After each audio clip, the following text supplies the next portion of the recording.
లేకపోతే అదృష్టంగాను నేను ఎప్పుడూ భావించలేదు. నేను నా జీవితంలో చనిపోయేలేపు ఇప్పటి వరకు రెండు సార్లు నా అదృష్టం అంటే నా అంత అదృష్టవంతుడు లేడు అని నాకు నేను చెప్పుకునేది రెండు సంఘటనలు. ఒకటి, నా తండ్రి పేరుని కృష్ణమూర్తి, నా తల్లి పేరుని నాగేశ్వరమ్మ కడుపున పుట్టినందుకు నేను అదృష్టవంతుడిగాను గర్వంగాను నేను చెప్పుకునేట్టయితే, రెండవది ఆ మహనీయుడు రాజశేఖర రెడ్డి గారితో కలిసి పనిచేసే అవకాశం రావటం అనేది నేను చచ్చే వరకు గర్వంగా చెప్పుకుంటాను. నిజంగా ఏనాడు చేసుకున్నటువంటి అదృష్టం నేను ఏ జన్మలో చేసుకున్నానో అంత గొప్పోడితో పాటు పనిచేసే అవకాశం, ఆయన వెనకాల తిరిగే అవకాశం, ఆయనతో పక్కన కూర్చుని మాట్లాడే అవకాశం, ఆయనతో నియోజకవర్గ సమస్యల గురించి అలిగేటువంటి అవకాశం, దెబ్బలాడేటువంటి అవకాశం నాకు రావటం, నేనైతే చచ్చే వరకు నాకు రాజశేఖర రెడ్డి గారి మీలో ఎవరు కలిసినా కూడా ఒక్కసారి కలిస్తే, ఒక్క నిమిషం కలిస్తే చాలు, చనిపోయేంత వరకు రాజశేఖర రెడ్డితో కలిసిన తీపి జ్ఞాపకం మీకు నెమరు వేసుకుంటాక ఎప్పటికీ కూడా మీ గుండెల నిండా ఉంటుంది. అంత రాజకీయాల్లో మనకి నాయకుడు ఉంటాడు, రాజకీయ నాయకుడు ఉంటాడు.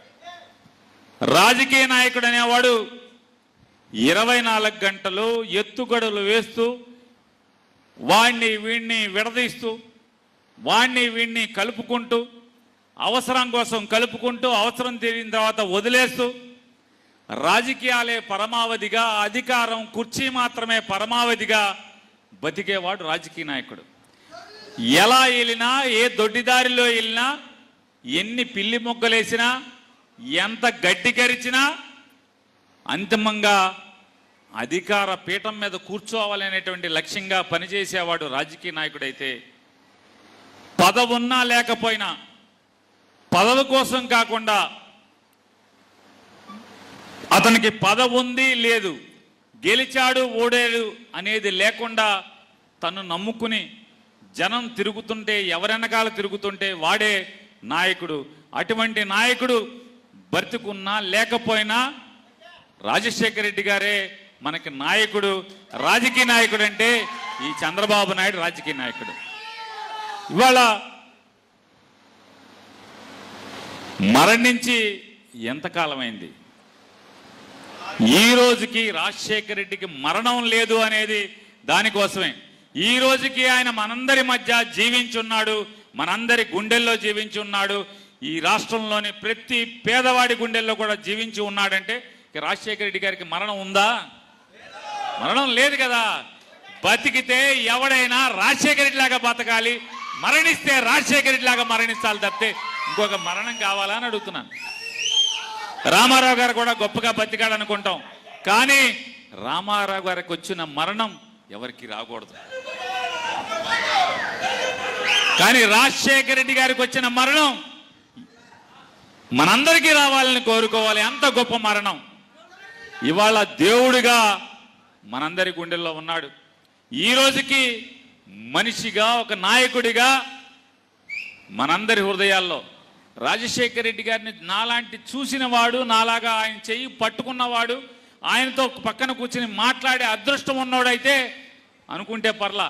కనీసం రాజశేఖర రెడ్డి గారిని ఇంతవరకు కళ్ళతో చూడని వాడు కూడా రాజశేఖర రెడ్డిని గుండెల్లో పెట్టుకోవటం అంటే అదే రాజశేఖర రెడ్డి ఈ రోజుకి కూడా జీవించి ఉన్నాడు అనే దానికి సజీవ సాక్ష్యం.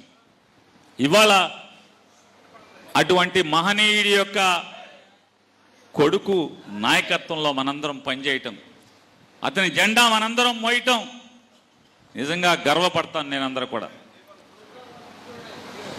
జగన్మోహన్ రెడ్డి గారు నాకంటే వయసులో కొంత చిన్నవాడైన, కొద్దిగా చిన్నవాడైనప్పటికీ కూడా నాకు ఎంతసేపు కూడా రాజశేఖర రెడ్డి గారి కొడుకుగానే నాకు కనపడతాడు. చచ్చేంత వరకు కూడా నేను గర్వంగా ఫీల్ అవుతాను. ఆ రాజశేఖర రెడ్డి కొడుకు వెనకాల నేను తిరుగుతున్నాను అనేది గొప్ప భావనే నాకు చచ్చేంత వరకు కూడా నన్ను వెంటాడుతూ ఉంటుంది, నన్ను నడిపిస్తూ ఉంటుంది.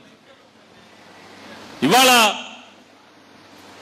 అంత మహనీయుడు స్మరించుకునేటువంటి అవకాశం కల్పించిన ఈ పామరు నియోజకవర్గ వైఎస్ఆర్ కాంగ్రెస్ పార్టీ కుటుంబ సభ్యులందరికీ నా పాదాభివందనాలు తెలియజేసుకుంటూ, ఇంకా మీ కైలే అనిల్ కుమార్ గారు ఉన్నాడు, అంటే నేను పామరు వచ్చాను కాబట్టి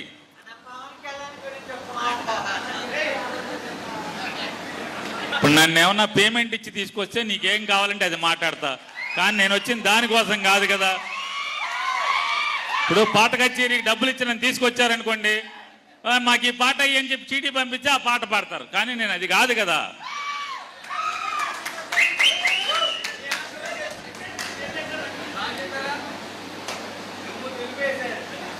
ఇవాళ ఈ కుర్చీ వేశాడు, పని చేయకపోయినా పని చేసినా ఏసీ డబ్బా ఇటు ఆన్ చేశాడు, తింటాకి జీడిపప్పులు ఇచ్చాడు, చేతిలో మైక్ పెట్టాడని చెప్పని అనిల్ గురించి మాట్లాడలే. నేను కిరాయికి కూలికి పొరపాటును కూడా పనిచేయను. జగన్మోహన్ రెడ్డి దగ్గర అయినా సరే కిరాయికి కూలికి పొరపాటున పనిచేయను. ఈ జీడిపప్పు తింటే నేను మాట్లాడుతున్నా, కానీ అనిల్ని చూస్తే నాకు ముచ్చటేస్తూ ఉంటుంది. ఎందుకు వేస్తూ ఉంటుందంటే, నేను 1998లో నా తండ్రి చనిపోతే 99లో కాంగ్రెస్ పార్టీ నాకు టికెట్ ఇచ్చింది. ఆ రోజు నుంచి ఈ రోజు దాకా ఎంతోమంది రాజకీయ నాయకుల్ని, శాసనసభ్యుల్ని, మాజీ శాసనసభ్యుల్ని ఎంతోమందిని చూశాను. కానీ ఒక రిజర్వ్డ్ కాన్స్టిట్యున్సీలో బాధ్యతలు చూస్తూ ఎమ్మెల్యే చేసి గడ్డి కరవకుండా, బల్ల కింద చేయి పెట్టకుండా దమ్ముగా రాజకీయం చేసినని మాత్రం నేనైతే అనిలే చూశాను. ఈ దగ్గరలో మాత్రం చుట్టుపక్కల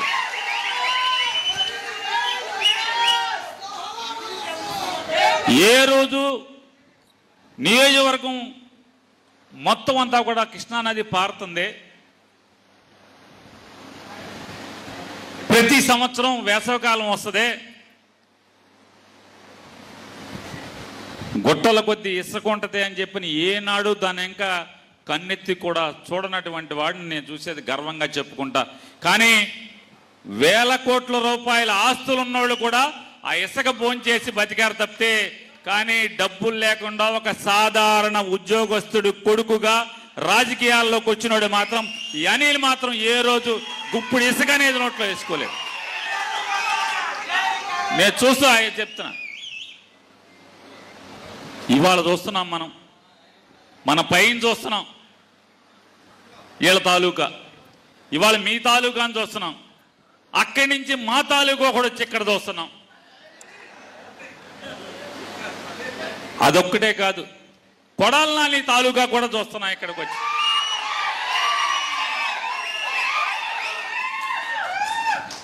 పోనీ వీళ్ళు కక్కుర్తి పడ్డారులే, సచ్చారులే, ఎవరి తాలూకా ఆ పక్కన ఉన్నది, రేవులో ఉన్నారు, ఎవరికాడి తింటున్నారు అనుకుంటే, అసలు మామూలుగా రేవుతో సంబంధం లేకుండా అక్కడోడు కూడా వచ్చి ఇక్కడ మీ పామర్రెస్కి రుచిగా ఉన్నట్టుంది, యమతిండి తింటున్నారు మామూలుగా. అసలు మామూలుగా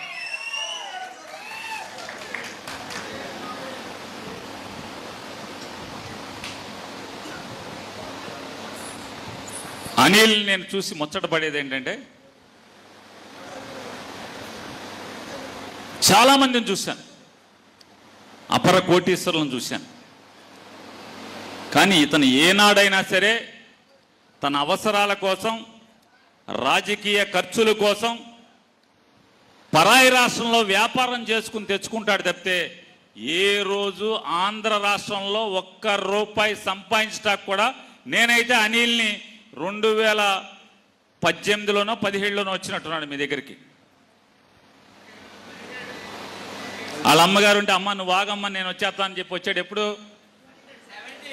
2017 నుంచి ఈ రోజు దాకా ఏ రోజు కూడా జగన్ గారి దగ్గరికి వెళ్ళి ఇదో ఈ పెద్ద కోటేశ్వరుడు అండి, ఈ ఫ్యాక్టరీ వాడండి, వీడికి పని చేయండి అని చెప్పి అడగటం కానీ, గవర్నమెంట్లో పనులు చేసుకోవటం కానీ, లేదా ఈ నియోజకవర్గంలో గడ్డి కరగటం కానీ నేనైతే 2017 నుంచి 20 దాకా 8 సంవత్సరాల్లో ఒక్కరోజు కూడా నేను నా కళ్ళతో అయితే నేను చూడలేదు, నా చెవులతో నేను వినలేదు. అంటే మరి ముచ్చటేస్తూ ఉంటుంది. అరే భలే కుర్రాడు, జ్ఞానమణి గారు మంచి కుర్రాడిని కానీ అప్పు చెప్పారు. సాధారణంగా బాధలు ఉన్నప్పుడు, కష్టాలు ఉన్నప్పుడు లొంగిపోతూ ఉంటారు.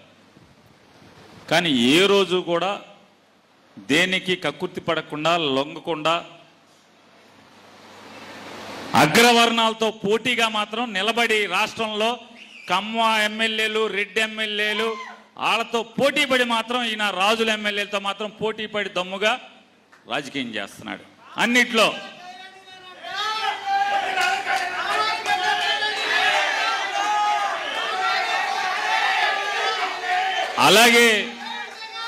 అలాగే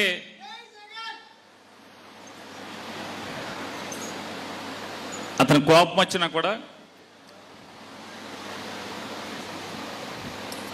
అధికార అంటే ఇక్కడికి సంబంధించి నియోజకవర్గానికి సంబంధించి పనులు చేయించుకోవటంలో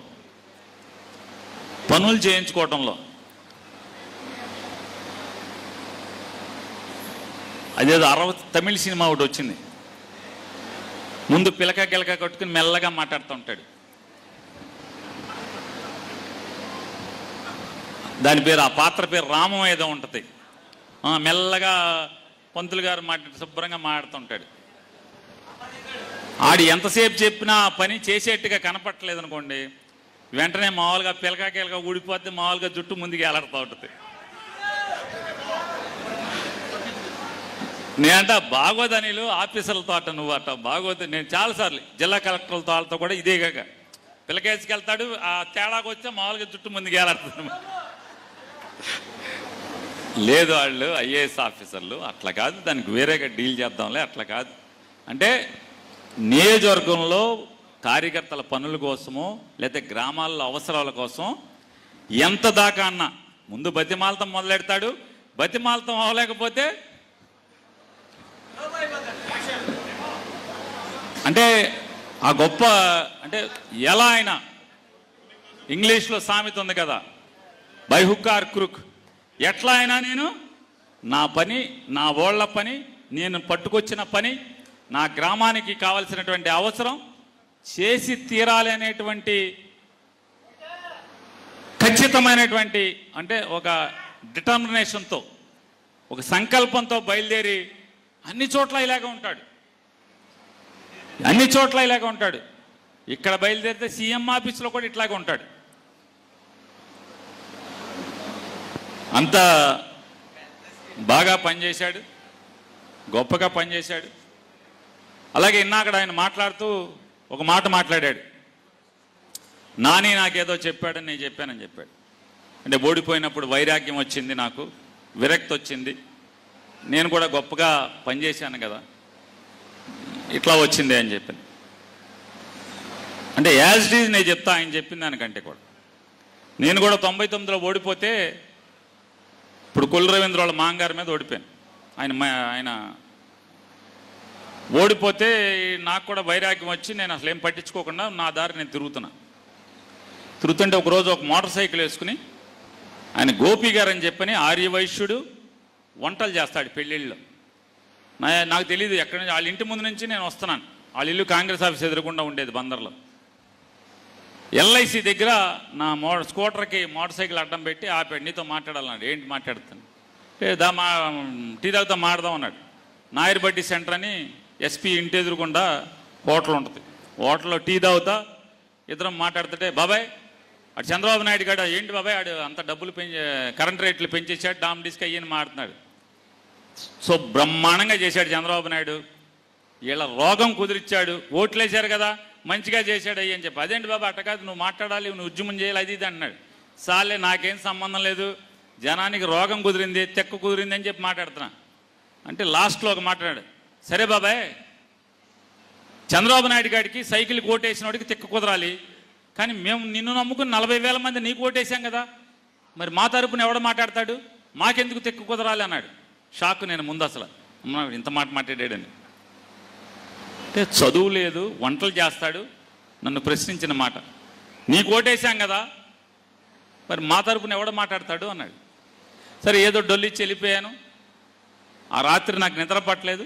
తెల్లారి పొద్దున్నే అందరినీ పోగేసుకుని సబ్స్టేషన్లకి, కరెంట్ ఆఫీసులకి ధర్నాకి వెళ్ళాను. అది వేరే విషయం అనుకోండి. అంటే నా జీవితంలో నేను ఈ స్థాయికి రావటానికి నాలో రాజకీయం అంటే అది కాదు, అధికారమే కాదు, గెలిపే కాదు, జనం మధ్య ఉండటం. నువ్వు గెలిచినా ఓడినా అధికారం ఉన్నా లేకపోయినా నీ వెనకాల పెద్ద సంఖ్యలో జనం నిన్ను నమ్ముకుంటమే రాజకీయం అనేది ఆ రోజు నాకు అర్థమైంది. కాబట్టి అప్పటి నుంచి ఇప్పటి వరకు ఆగకుండానే వెళ్తానే ఉన్నాను. గెలిని ఓడిని అదే అనిల్కి చెప్పాను నేను, మీలో కూడా గుర్తుపెట్టుకోండి, గెలిపోవటంలో మనకు ముఖ్యం కాదు, జనంలో ఉండటమే ముఖ్యం. రాజకీయ నాయకుడిగా ఆలోచన చేయబాకండి, రాజకీయ నాయకుడిగా ఎదగబాకండి, నాయకుడిగా, ప్రజానాయకుడిగా ఎదగమని చెప్పని మీ అందరికీ విజ్ఞప్తి చేస్తూ, ఇంకపోతే ఇవాళ పరిస్థితులు చూస్తున్నాం. మీకన్నీ మిగతా అనిల్ గారు, కిట్టు గారు మీకు అన్నీ చెప్తారు. ఈ కేసులు పోకడలు చూస్తే అక్కడ వేదిక మీద ఇద్దరు మాట్లాడారు. రెడ్డి గారు, ఇటు నుంచి ఇంకొక ఆయన ఎవరు బీసీ నాయకుడు ఉన్నారు అనుకుంటా, కాదు కాదు కాదు కాదు కాదు కాదు కాదు కాదు ఆ చివర గురుగారు, ఆ ఇద్దరు రెడ్డి గారులేనా, ఇద్దరు రెడ్డి గారులో ఈయన గట్టిగా మాట్లాడారు. ఏమనంటే కార్యకర్తల్ని గాలికి వదిలారు, నిర్లక్ష్యం చేశారు అని చెప్పి వారు మాట్లాడినట్టుగా నాకు వినపడింది. అవునా కదా, అదేనా? నేనేమంటానంటే ఒకటి గుర్తుపెట్టుకోండి, రాజకీయాల్లో జెండా మోసే ఏ కార్యకర్త అయినా, అది బజార్లో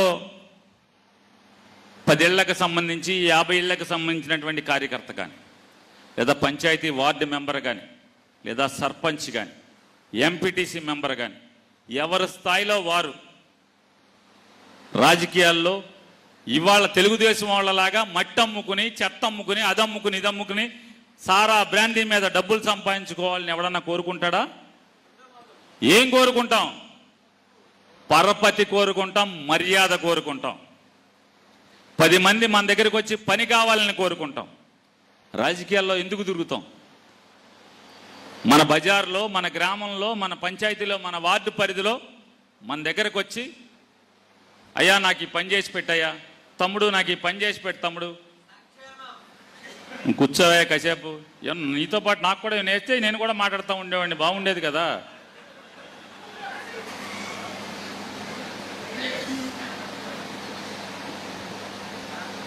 ఎంఆర్ఓ ఆఫీసులో పని కావాలి, లేదా ఎండి ఆఫీసులో పని కావాలి, పంచాయతీ ఆఫీసులో పని కావాలి. ఈ పనులు బాబు ఏంటే నువ్వు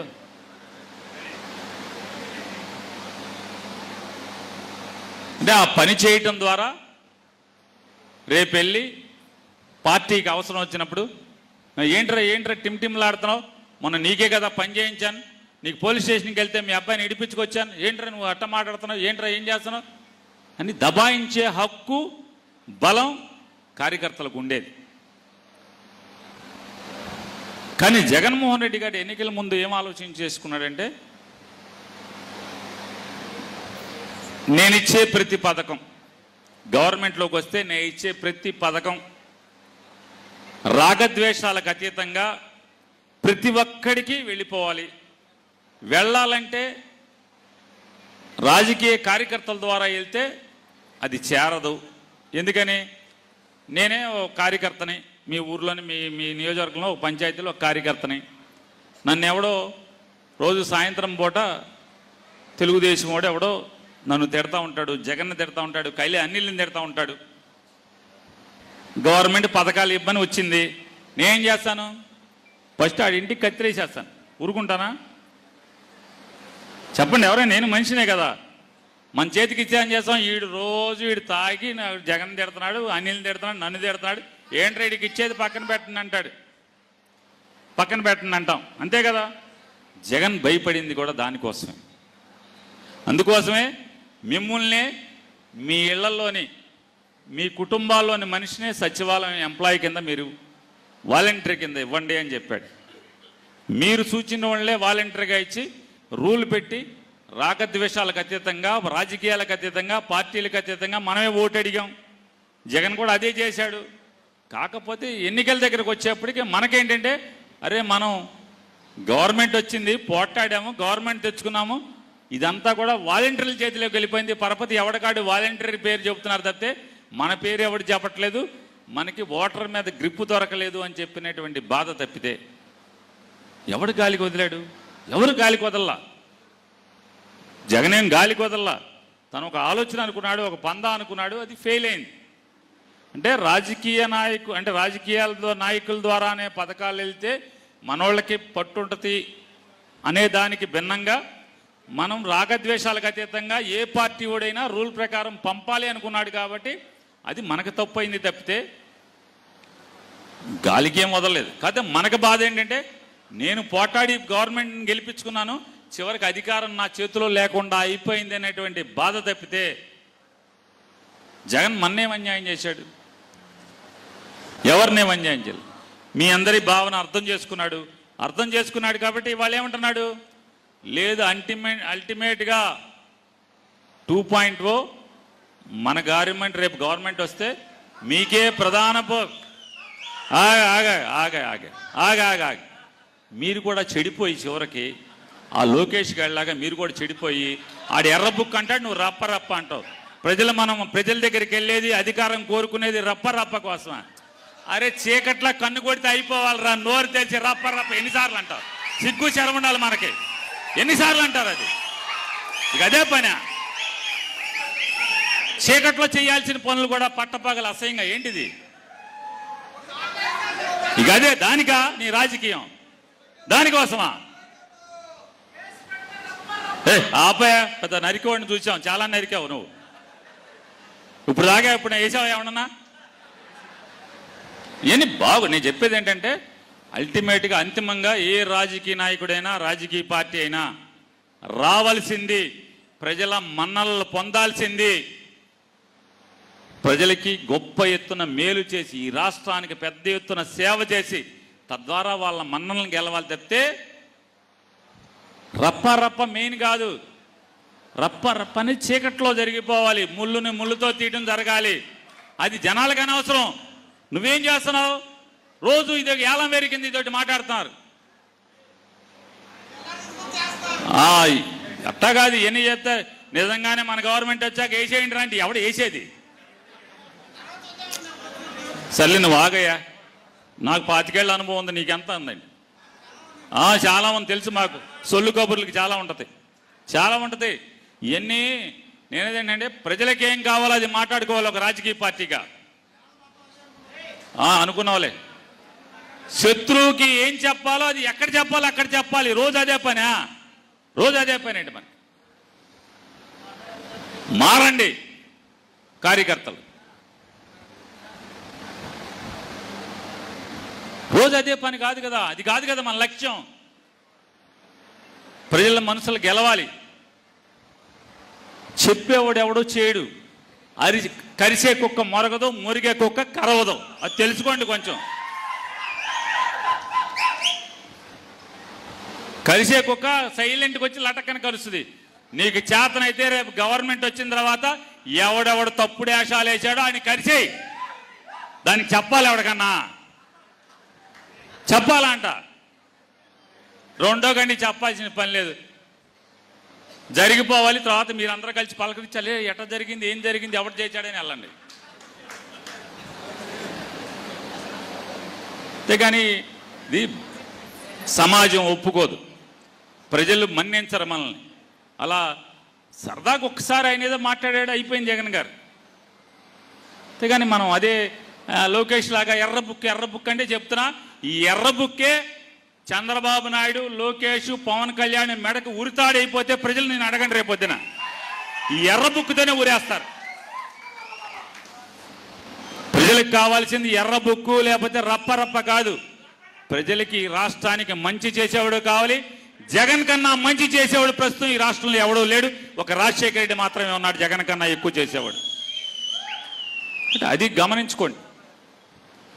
ఇవాళ అధికారం ఉంది కదా అనే మదంతో ఎలా విర్రవీగుతున్నారంటే, ఎలా విర్రవీగుతున్నారంటే, జగన్మోహన్ రెడ్డి గారి కాన్వాయ్ వెళ్తుంది, యాక్సిడెంట్ అయింది, మన కార్యకర్త చనిపోయాడు, ఎస్పీ ప్రెస్ మీట్ పెడతాడు, పలానా నంబర్ కారు గుద్దేసిందని చెప్తాడు, వాళ్ళ మీద ఎఫ్ఐఆర్ కడతారు, కారు సీజ్ చేస్తారు, వాడికి తీసుకెళ్లి స్టేషన్ బెయిల్ ఇస్తారు ఆ డ్రైవర్కి.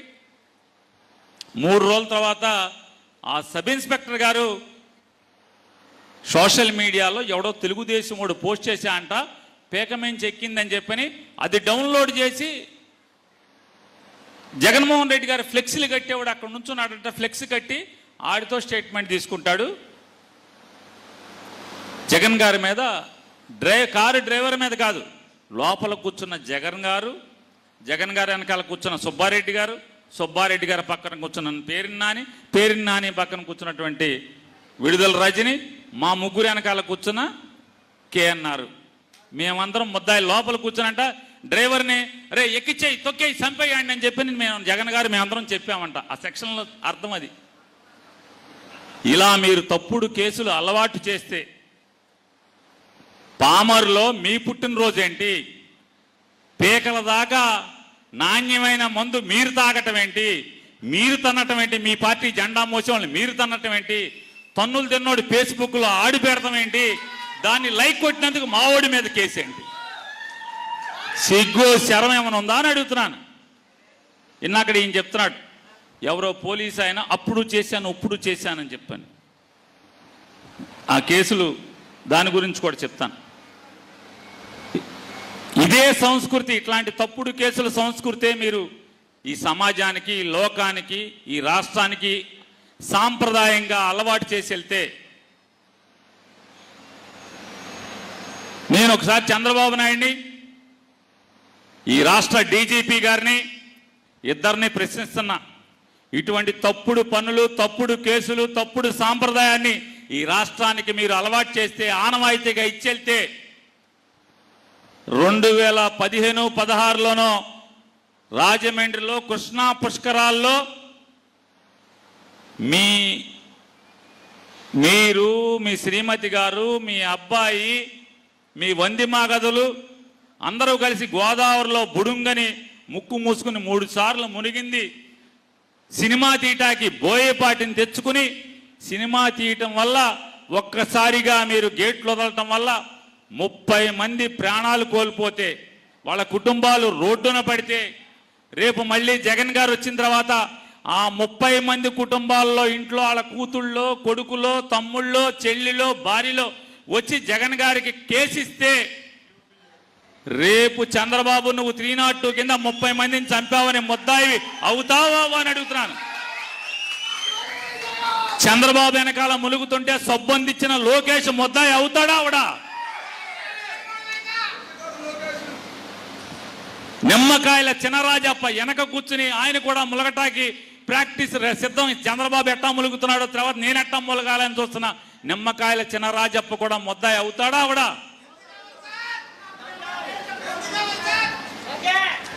అవుతాడా అవడా? గుంటూరులో పేదరికాన్ని ఎరగా వేసి గుజరాత్ నుంచి, సూరత్ నుంచి 50 రూపాయలు 60 రూపాయలకి చీరలు తెచ్చి పేదోళ్ళందరికీ చీరలు ఇస్తాం రమ్మని ఏలంవేరిగా కేకేసి పాపం ఆశపడిన పేదోళ్ళకి సక్రమంగా లైన్లు కట్టి, బాదులు కట్టి పంచిపెట్టకుండా వాళ్ళందరికీ మీటింగ్ చెప్పి, సొల్లు కబుర్లు చెప్పి, జగన్ని బూతులు తిట్టి, లారీలోంచి చీరలు ఇసురుతుంటే అవి పట్టుకుంటాకి ఎగబడిన పేదలు చచ్చిపోతే, వాళ్ళ కుటుంబాలు బజారున పడితే, రేపు గుంటూరులో ఆ చీరల పంచేప్పుడు, చీరలు ఇసిరినప్పుడు అసూలు బాసిన ఆ కుటుంబాల్లోని పిల్లలో ఎవరో వచ్చి రేపు జగన్ వచ్చాక కంప్లైంట్ ఇస్తే, చంద్రబాబు నాయుడు నువ్వు ముద్దాయివావా 302లో అని చెప్పని అడుగుతున్నాను. నువ్వే కాదు, నక్క ఆనందబాబు, ఆలపాటి రాజేంద్ర ప్రసాద్, చిలకలూరిపేట పుల్లారావు, ఆ చీరలు కొనుక్కొచ్చినోడు ఎవరైతే 50 రూపాయలకి కొనుక్కొచ్చిన శ్రీనివాసు, అమెరికా శ్రీనివాసు, మీరందరూ ముద్దాయిలు అవుతారా అవరా? మిమ్మల్ని చెయ్యాలా అక్కర్లేదా? కందుకూరులో మా ఇంటికి ఎప్పుడన్నా వచ్చారు రాలేదు మీరెవరన్నా? సన్న గొంతు ఉంటుంది, 10 అడుగులో 12 అడుగులో గొంతు. మా ఇంటికి సొంతంత సందులో చంద్రబాబు నాయుడు మీటింగ్ పెడితే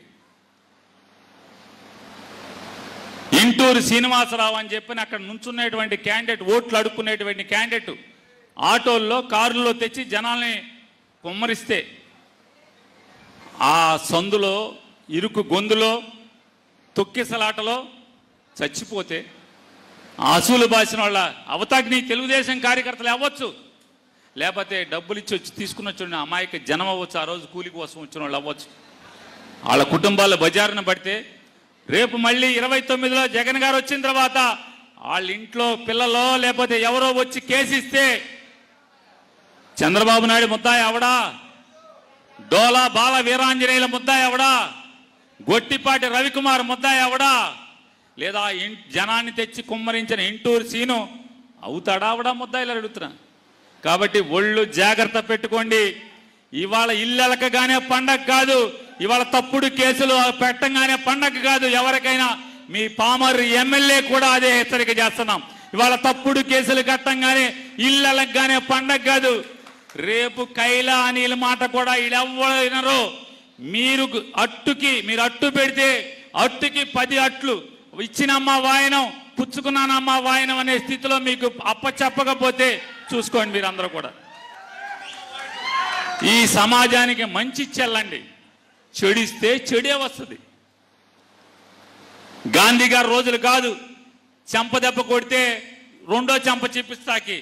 ఖచ్చితంగా ఒక చెంపదెబ్బ కొడితే నీ చెంపలే కాదు ఇంకెక్కడెక్కడ బోదులు అన్నీ బోగులుతాయి. కాబట్టి ఈ రాష్ట్ర డీజీపీ గారు కూడా ఇటువంటి తప్పుడు కేసులు కడుతున్న మీ పోలీసుల్ని కంట్రోల్ చేసుకోకపోతే ఖచ్చితంగా ఈ సమాజానికి తల మీద భుజాల మీద